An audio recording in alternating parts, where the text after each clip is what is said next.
Students, இப்போ நம்ம இதில் பார்க்க போகிறது 7ஆம் வகுப்பு கணிதம் 2ஆம் பருவம் 3வது பாடம் பார்த்தீங்கன்னா இயற்கணிதம் பயிற்சி 3.4 மேற்சிந்தனை கணக்குகளில் 10வது கொஷனுக்கு ஆன்சர் பார்க்கலாம். 10வது கொஷின் பாருங்கள், என்ன கேட்டுக்கிறாங்க. 2a² கூட்டல் 3ab கழித்தல் b² கழித்தல் 3a² கழித்தல் ab கழித்தல் 3b² படியை காண்கன்னு கேட்டுக்கிறாங்க.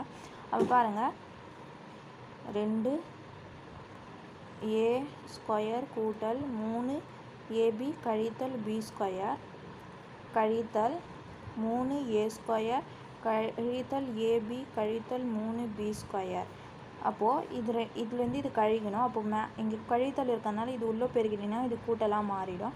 அப்போ இதோட குறிகள் எல்லாம் மாறிடும். அப்போ பாருங்கள், 2a² கூட்டல் 3ab கழித்தல் b² கூட்டல் கழித்தல் பெருக்கினீங்கன்னா கழித்தல் 3a² கழித்தல் கழித்தல் கூட்டல் ab கூட்டல் 3b².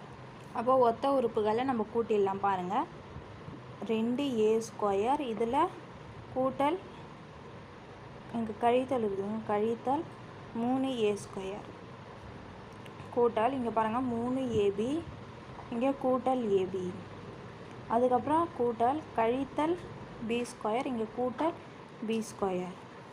அப்போது a² வெளியே எடுத்துடலாம், 2 கழித்தல் இங்கே 3 கூட்டல் இதில் ab வெளியே எடுத்துடலாம், 3 கூட்டல் 1 இதில் b² வெளியே எடுத்திங்கன்னா இது கழித்தல் 1 கூட்டல் 3.